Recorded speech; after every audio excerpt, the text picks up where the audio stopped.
एमाने कौन करुँच वास्तव मत गवेषणा करूना ये ताको साधारण हिसाब से कौन कर धरी नौ कहीदे हेले हम ना जहाँफल महापुरुष वाणी निंदा हो तुम साधारण भाव मालिका जी आई माँ गप परी कह तार महत्व कौन हो कारण अनेक व्यक्ति कहते 2000 मसीह कलिजुग सरीज तापर कहले 2012 सरीज थोड़ा कहले 21 सरीज बर्तमान केते हेलानी आमे ताऊ देखुनु टीवी देखुनु कि ये देखुनु आमे कहीपर ना ओडिशा रे आहार केन्द्र खोला हो बोली अतीत बहु वर्ष पूर्वर शिखर दास ताको बौल 34 कही फांडिया लुटी खाइब न रही वंश नाटा तुम तुम बुझुदब सी कौन हम लुटिकी सब खाई वर्तमान महापुरुष कथा कहून बर्तमान तो अनेक महापुरुष बाहर ये हेले बही पढ़ा महापुरुष से जो थिले प्रभु को दर्शन करते प्रभु को बाणी की निजे ही प्रकाश करते से महापुरुष पद कोटि कोटि शरण आम देखुचु अनेक व्यक्ति आपको रोजगार समकक्ष करने आंतारी कांतारी बहुसुमारी रोगी रागी बैरागी हेटा कांदिया ठाकुर करांडिया पेईकरांडिया टांगेरा बांगेरा कुजा कणा केम्पा माया गाया बाया खलिया पाटरा हुलुलिया हेया पेपेया मागुरिसिया ट्याकरांडिया तंचा अचंचा चालुआ गातुआ प्राणीर भल मंद वाणी मरण काले ताहा जाणी।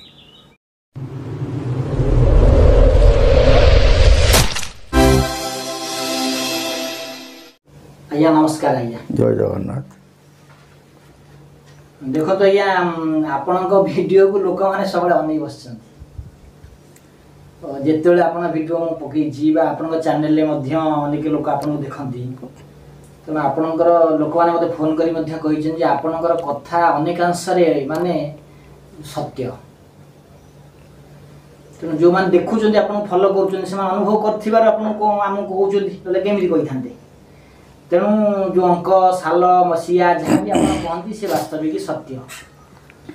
अच्छा देखु किसी जिनस जे अनेक घटना मान जो मैंने सब कही आज मिथ्या प्रमाणित होनेक जिन कही बहुत लोग हेनी बर लोक मैंने मालिका प्रति वितृष्णा भाव आसी लोक मानकर आ मालिका को लोक मैंने अधिकांश जो जो टाइप रेट रे देखुले से प्रकार लोक मैंने स्पृहा ना आज इलेक्शन आसी पहुँचला अनेक प्रकार लोक इलेक्शन माति आईपीएल चली प्रकार घटना सब चली वास्तविक मालिका जदि सत्य पंचसखा जो सत्य ताहले ये जिनस कौन जो माने कहउचंती से माने भूल कहउचंती ना तार अंक ठार बुझी न पारिकी सी एक्चुअली जहाँ कहउचंती से वास्तविक ठीक समय ठीक जिनस होनी जहाँ फल लोक मैंने मालिका भूल बुझुचंती कौन तार कारण।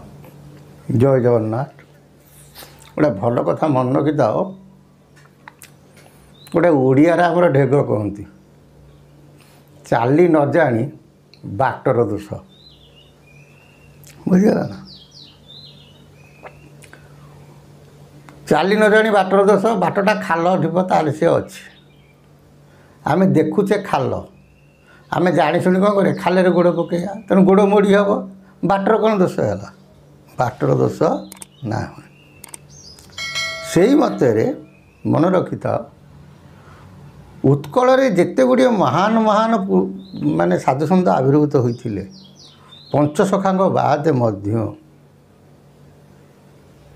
कहीं क्या उणा नुह समस्त आमर कोटि कोटि शरण उत्कल होशा हूँ स्वयं जगन्नाथ क्षेत्र ये हूँ ब्रह्मर क्षेत्र मालिका अक्षर अक्षर सत्यता वर्तमान जो गवेषक बाहर गवेषणा करुँच एमाने कौन करुँच वास्तव मत गवेषणा करूना नर बा गुंजरे अस्वस्थ माहत बुझीगला ना ये ताको साधारण हिसाब से कौन कर धरी नौ कहीदे हेले हम ना जहाँफल महापुरुष वाणी निंदा हो महापुरुष वाणी निंदा हेले केते पाप हुए जो गवेषक कही से प्रकृत गुरुकूल आश्रित हो से तार महत्व जानी पंचसखांकर बाणी सहित उत्कल अनेक अनेक महापुरुषंकर आविर्भूत होता शिखर दास अभिराम परमहंस सन्थ कवि भीम भोई अच्छा तुमर अरक्षित आमर अरक्षित दास आउ पल्लई अच्छी आमर जो गुड़ाक पंचु पांडव पाखे पल्लई बोली गोटे गाए नहीं ना से गोटे हरिबाबा आश्रम था हरिबाबा जी कि 1973 मसीह देह छाड़े बाणी ये मानकर बाणी हूँ महान महान जहाँकि कलना कर हुए ना आम गवेषणार आम जाचु महापुरुष जहाँ लिखिंट ता अक्षरे अक्षरे अक्षरे अक्षरे सत्यता बुझी हो लेखा को गवेषणा करने को हेले गुरु कृपा द्वितीय प्रभु श्री जगार कृपा व्यतीत आउ क्या कृपा आक कृपा नहेले तुम तार किसी अंत पाइपर ना तुम साधारण भाव मालिका जी आई माँ गप परी कह तार महत्व कौन हो सीता ठाकुराणी असत्य होइबे पर्वत फुटब कहीं अच्युति वचन तिले न टलिब पत्थर गार यही महापुरुष बाणी सिद्ध बाणी तापर पंचसखांग बाणी कहीं क्या उणा नुह तत् सहित संगे संगे ये जो महापुरुष मान कहली अनेक आहरी महापुरुष अच्छा ये तांको बाणी सब अक्षर अक्षर सत्यता कारण समस्ते से जनक उपर निर्भर कर भविष्यवाणी कर प्रभु जहाँ कहते परिप्रकाश कर एमान बाणी भूल ताले प्रभु बाणी भूल हो जब जगत में प्रभु सत्य एमान बाणी सत्य गोटे कथा देख आम तो अंक साल मसीहा कथा सी तो सब अलग विचार बर्तमान मालिका को अनेक व्यक्ति ठुसुली करती आ किसी व्यक्ति कहती फिर पछे कहती नाई नाई यहाँ नुह से कारण अनेक व्यक्ति कहते 2000 मसीह कलिजुग सरीज तापर कहले 2012 सरीज थोड़ा कहले 21 सरीज बर्तमान केते आम तो देखुनु टीवी देखुनु कि ये देखुनु आम कहीपरू ना गोटे साधारण कथा हम कहूँ तुम देख मालिका केते सत्य आज शिखर दास मालिका उपर आलोचना करवा बर्तमान गवर्नमेंट आमर चलती सरकार अच्छा आहार केन्द्र खोलाई ना ओडिशा रे आहार केन्द्र खोला बोली अतीत बहु वर्ष पूर्वर शिखर दास ताको बौल 34 कहते आउ जड़े व्यक्ति एमती आसो ओडिशा बाहर सी आमको शासन करें सी शिखर दास बौल 34 लेखा अच्छी बुझी आम कौन से राजनीतिया लोक नुह से जहाँ विषय हो आम तो राजनीतिया लोक नुह तेणु आम राजनीति की बहुत घृणा करूँ किंतु महापुरुष शिखर दास लिखिले बौल 34 आम ना कहबुन तुम धर से लिखी जाती पैता छड़ाई नेब सदा दी पहर पलाई पशिबे देवा देवी झाड़ जंगल बहुल शिखर दास कहते पैता छड़ाई नेब सदा दी पहर पैता बोलते कौन आमर ब्राह्मणकर पैता ग्रह विपंकर पैता महालायकर पैता एमानकर ब्रह्मगंठी अदर क्षत्रिय माने पकाती पैता विश्वकर्मा पकाती पैता एवं जोगी माने पकाती पैता किंतु महापुरुष कहते पैता छड़ाई नेब सदा दी पर दिन माने पैता को सम्मान कई देवे ना एमती गोटे भारत माने ओडिशा रे एमती गोटे शासन पद्धति हम पैता छड़े नहीं जाए माने ब्राह्मण वैष्णव को आ सम्मान मिल ना से बर्तमान है भारत में जिते गुड़े स्टेट भितर ओडिशा हूँ स्वतंत्र अलग ଆଉ ସେଇଟା କ'ଣ ତାକୁ ଆମେ ପ୍ରୁଭ୍ କରି କ୍ୟାମେରା ଆଗରେ ତୁମର କହିପାରିବୁ ନାହିଁ। ବୁଝିହେଉଛି। ପଳାଇ ପଶିବେ ଦେବାଦେବୀ ଯେ ଝାଡ଼ ରହିଲ କହିଲି। ବର୍ତ୍ତମାନ ଦେବାଦେବୀ ମାନେ ଆଉ ଦେଖା ଦେଉଛନ୍ତି? ତୁମେ ଦେଖ 25 ବର୍ଷ ତଳକୁ ପଳାଅ। ଗାଁ ଠାକୁରାଣୀ ମାନେ ସବୁ ଗ୍ରାମ ଦେବତୀ ମାନେ ଆଲୁଅ କରି ଗହୀରରେ ବୁଲନ୍ତି ବୋଲି ଆମ ଜେଜେମା ହେରିକା କହୁଥିଲେ। ଆମେ ବି ଅନୁଭୂତି, ଆମେ ଆଖିରେ ଦେଖିଛୁ। ତୁମେ ଦେଖିଛ ନାହିଁ କହିପାରିବିନି। ମୁଁ ଆମ ଗ୍ରାମ ଦେବତୀକୁ ଆଖିରେ ମଧ୍ୟ ଦେଖିଛି। ମୁଁ ପ୍ରଥମରୁ କହିଥିଲି ଆପଣଙ୍କୁ, ଆର ଏପିସୋଡ଼ରେ ମଧ୍ୟ କହିଥିଲି, ମୁଁ ଗୋଟେ ହେଉଛି ସାକ୍ଷ୍ୟ ଲକ୍ଷ୍ୟ ପ୍ରତ୍ୟକ୍ଷବାଦୀ। ମୁଁ ସେ ସୂକ୍ଷ୍ମକୁ ବିଶ୍ୱାସ କରେ ନା, ହେଉଛି ସାକାରବାଦୀ। ଯାହା ଆଖିରେ ଦେଖେ ତାହା ହିଁ ବିଶ୍ୱାସ କରେ। ଜୀବନରେ ବୟସ ସିନା ହେଇଗଲାଣି, ଅଧ ବୟସ ପରେ ଟପିଗଲାଣି, କିନ୍ତୁ ଆମେ ଅନେକ ଜିନିଷ ଆଖିରେ ଅନୁଭବ କରିଛୁ। ନହେଲେ ଆମେ ଏ ବାଟରେ ପଶିଥାନ୍ତୁ କାହିଁକି? ଆମେ ଆଖିରେ ଦେଖିବା ଫଳରେ ଗୋଟେ ଆଧ୍ୟାତ୍ମିକ ଲାଇନ୍ ଉପରେ କ'ଣ ହେଲା, ଆମର ଗବେଷଣା ଚାଲିଲା। ସେଥିପାଇଁ କ'ଣ ଏବେ ଦେବାଦେବୀ ମାନେ କ'ଣ ଏବେ ଯାଇକି ଲୁଚିବେ। ବର୍ତ୍ତମାନ ଦେବାଦେବୀ ଆଉ ଦେଖା ଦେଉନାହାନ୍ତି। ଫାର୍ମ ସଂସାର ହେବ, ଲୁଚିବ ଟିକସ। ବର୍ତ୍ତମାନ ଦେଖ ଅନେକ ବ୍ୟକ୍ତି ବିଶେଷ ଲୋନ୍ ନେଇ ଆସୁଛନ୍ତି, ଫାର୍ମ କରୁଛନ୍ତି, ଟିକସ ଭାଙ୍ଗି ଦେଉଛନ୍ତି, ଗଭର୍ଣ୍ଣମେଣ୍ଟ ଟିକସ ଦେଉଛନ୍ତି। ଶିଖର ଦାସ ବଉଳ 34ରେ ଯାହା କହିଥିଲେ ତାହା ହେଉଛି ନା ହେଉନି? ଫାଣ୍ଡିଆ ଲୁଟି ଖାଇବ ନ ରହିବ ବଂଶ। ନାଁଟା ତୁମେ ବୁଝୁଥିବ। ସିଏ କ'ଣ ହେବ? ଲୁଟିକି ସବୁ ଖାଇଯିବ। ହେଲା, ଲୋ ବଉଳ। ଓଡ଼ିଶାକୁ ଦିନେ ସେ କ'ଣ ହେଇଯିବ? ଲୁଟିକି ଖାଇବ। ବିକାଇବ ଭାତ ରାନ୍ଧି ସଦା ଓଡ଼ିଶାରେ। ସେ ବ୍ୟକ୍ତି ଓଡ଼ିଶାରେ କ'ଣ କର? ଭାତ ରାନ୍ଧିକି ବିକ୍ରି କରେଇବ। ଆହାର କେନ୍ଦ୍ର ବର୍ତ୍ତମାନ ହେଇଛି ନା ହେଇନି ଓଡ଼ିଶାରେ? ହଁ କି ନାହିଁ କହୁନାହାନ୍ତି? ତାହେଲେ ଶିଖର ଦାସ କେତେ ଆଗରୁ ଏଇଟା କହିଥିଲେ? ଏଇଟା ଆମେମାନେ ଆଖିର ଅନୁଭୂତି କରୁଛେ ବା ଦେଖୁଛେ, ତଥାପି ଆମର ଚେତା ଆସୁ ନାହିଁ। ପୁଣି ଲେଖିଲେ ବିବେକ କାରଣ ଥିବ ପଇସାରେ ଲୋ ବଉଳ। ମାନେ ପଇସାର ସମ୍ମାନ କେହି ଦେବେ ନାହିଁ। ମହାପୁରୁଷ କହୁଛନ୍ତି ଏତେ ଓଡ଼ିଶାରେ ଭାତ ରନ୍ଧା ହେଇକି ବିକ୍ରି ହେବ, ବଡ଼ ଲୋକ ହଉ ସେ ଗରିବ ଲୋକ ହଉ ସମସ୍ତେ ସେଇଠି ଯାଇ କ'ଣ କରିବେ? ଭୋଜନ କରିବେ। ଏଇ ଯେଉଁ ଆହାର କେନ୍ଦ୍ର କୁହନ୍ତି ସେଇ ସ୍ଥାନ କଥା ମହାପୁରୁଷ କହିଛନ୍ତି। ଭଲ ଭଲ ଲୋକମାନେ ଛତ୍ରରେ ଖାଇବେ, ହଉନାହିଁ ନା? ବଡ଼ ବଢ଼ିଆ ଲୋକ ବି ସେ ଛତ୍ରକୁ ଯାଉନାହାନ୍ତି ନା, ଆହାର କେନ୍ଦ୍ରକୁ ସମସ୍ତେ ଯାଉଛନ୍ତି। ଭାତ ମୁଠାକୁ ପଇସା ସମସ୍ତେ କିଣିବେ ଲୋ ବଉଳ। ତେଣୁ ତୁମେ ଦେଖ, ସେଇଆ ମହାପୁରୁଷ ଯାହା କହିଛନ୍ତି ତାହା ଆଜି ଅକ୍ଷରେ ସତ୍ୟତାରେ ପରିଣତ ହେଇଛି। ତେଣୁ ଉତ୍କଳରେ ଯେତେ ଗୁଡ଼ିଏ ମହାପୁରୁଷ ଆଇଛନ୍ତି, ପଞ୍ଚସଖାଙ୍କ ଅନ୍ତେ। ବର୍ତ୍ତମାନର ମହାପୁରୁଷଙ୍କ କଥା କହୁନୁ, ବର୍ତ୍ତମାନ ତ ଅନେକ ମହାପୁରୁଷ ବାହାରିଲେଣି। ଇଏ ହେଲେ ବହି ପଢ଼ା ମହାପୁରୁଷ। ସେମାନେ ଯେଉଁ ଥିଲେ ପ୍ରଭୁଙ୍କୁ ଦର୍ଶନ କରିଥିଲେ ଏବଂ ପ୍ରଭୁଙ୍କ ବାଣୀକି ନିଜେ ହିଁ ପ୍ରକାଶ କରୁଥିଲେ। ସେ ମହାପୁରୁଷଙ୍କ ପଦକୁ କୋଟି କୋଟି ଶରଣ। ବର୍ତ୍ତମାନ ଯେତେ ଗୁଡ଼ିଏ ମହାପୁରୁଷ ହେଲେଣି, ଇଏ ତ ଖୋଲିକି ତ କହି ହେଉନାହିଁ।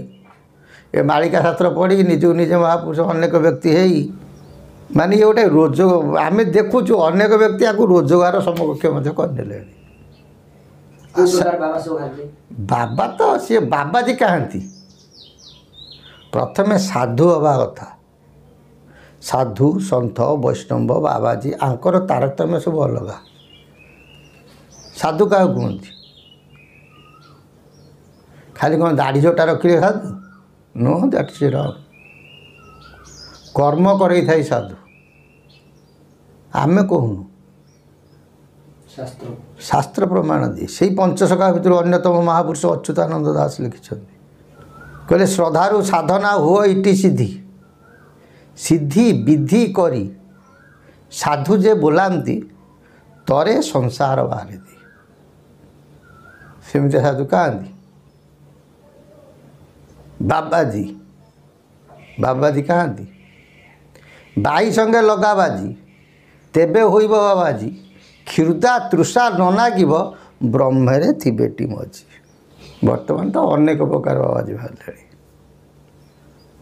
ଆମେ ପାଲା ଗାଇଲା ବେଳେ कहती आंतारी कांतारी बहुसुमारी रोगी रागी बैरागी हेटा कांदिया ठाकुर करांडिया पेईकरांडिया टांगेरा बांगेरा कुजा कोणा केम्पा माया गाया बाया खलिया पाटरा हुलुलिया हेया पेपेया मागुरिसिया ट्याकरांडिया तंचा अचंदा चालुआ गातुआ किंतु मन रखी था आंतारी बाबाजी जीए तांको पद को श्रीचरण को कोटि कोटि शरण सी ही सत्य आंतार बाबाजी छोट अवस्था हुमान सन्यासी भाव धरी बैराग भाव धरी गृह त्याग कले से पद को शरण आ बयस बेले चोरी करिया ये कौटी डकैत करिया ऐसा करिया तेसा करिया बयस भांगिला बेल को हरी हरी हवा से कौन महत्व अच्छी तार महत्व किसी नाई तार महत्व किसी नहीं साधु अच्छा बाबाजी अच्छा ना धर्म संसार चलुची किंतु वर्तमान से देवता मेले गोटाए राहु रुचिक रही जाता बर्तमान देवता मेले कोटि कोटि राहु पशि जाइछन्ति दिने ना दिने राहुंर मुंड से कौन हम छेदन हम तेणु मालिका हूँ अक्षर अक्षर सत्य ये केबे मिथ्या नुहे जार मन जेड़े तार प्रभु जेड़े जी मानिले भल जी न मानिले भल जदि मालिका असत्य ताले महापुरुष जो बाणी लिखिले आपन जो कहिले जे पत्थर माने पत्थरर गार गार सीता ठाकुराणी असत्य हे जिवे कि मालिका असत्य हबन हबो नाही कि काहे जने लोक जदि तांकर बाणी तांको कोन जगन्नाथ बाणी से लिखिले तो जगन्नाथ स्वयं होउछन भगवान विष्णु तो जे विष्णुकर वाक्य निजे विष्णु आंक देहरे प्रवेश करी से कथा को कहती तेणु प्रभुंकर बाणी केमी मिथ्या हम आमे कौन साधी कौन साधारण कथा आम फटफाट मालिका कौन लिखाई ये घटू ये घट कहीजी ना नहीं किसी लोग जमी कही जे 23 रे जल गहळ हबो से ता माने कौन कहलानी अनेक चैनल कही मु जो गवेषक अनेक बाहर ये सब जाक मसीहा को धरी पकड़ कारण गोटे अमर जुमेर गोटे पद लिखिंट अंक साल सबू शेष हेब केवल मसीहाटी थी यही कथा लेखा अच्छी अमर जुमर लिखिंट किए से अमर जुमर क्या लेखा निराकार दास लेखा सेठी कही अच्युत लेखा है कहे निराकार दास जो अच्युतानंद महापुरुष आउ थिले सी कथा कही ना ये जो निराकार दास ये किए से 64 पटल क्या लेखा पीताम्बर दास लेखा महापुरुषों बाणी उपर काण मतलब खोलिकी कहीपार नहीं अनेक जिनिस को वर्तमान जो आम पाखे जो शास्त्र अच्छी तुम सब देखीच से शास्त्र वर्तमान जो प्रिंट शास्त्र आउची ये आकाश पाताल छाड़ू वर्तमान जो लेखक मैंने पांडुलिपि करुँच ये से मन को मन किसी ता भितर पूरी दूसरी निज मन गढ़ा लेखा पूरी दूसरी एटा केते खराब आपन निज कहले एटा केते खराब बहुत पाप है खराब खराब पाप महापाप नुह महापापर आउरी अतीत को गले जो पाप से पापर जहाँ कि सीमा न था धर्म सही आ अच्युतानंद महापुरुष किए जाने ना अच्युत गोलोकनाथ साक्षात विष्णु स्वरूप विष्णु नुह विष्णु का स्वरूप तेणु से केमितिया व्यक्ति विशेष आ से निया को यदि आम अंटी पुरेगा केतले आम पोड़ी मरिया बहुत पोड़ी पाड़ी भी गले जीवन गलानी किछि ये है ही नहीं आत्मा कौन आत्मार कष्ट केते जे अनुभव करी जे अनुभूति कर सी जानी मनुष्य कहीं धर्म करे जे चोरी कर कौन मरबनी जे मनुष्य मार्च से कौन मरबनी आम ठाकुर डाकुचे आम कौन मरबानी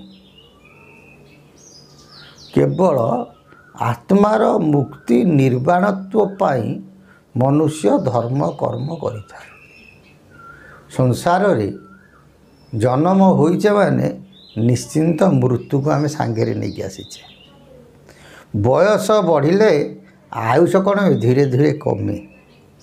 ଯେତେବେଳେ ଆୟୁଷ ବୟସ ସମକକ୍ଷ ହୋଇଯାଏ ମନୁଷ୍ୟର ସେତେବେଳେ ତାକୁ ମୃତ୍ୟୁ ଆସେ। ମୃତ୍ୟୁ ହେଉଛି ଅନେକ ପ୍ରକାର। ମୃତ୍ୟୁ, ଅପମୃତ୍ୟୁ, ଅକାଳ ମୃତ୍ୟୁ, ଯୋଗ ମୃତ୍ୟୁ, ଏମିତି ସବୁ ରହିଛି। ମନୁଷ୍ୟର ଆତ୍ମାର ସଦ୍ଗତି ପାଇଁକି ମଣିଷ କ'ଣ କରେ?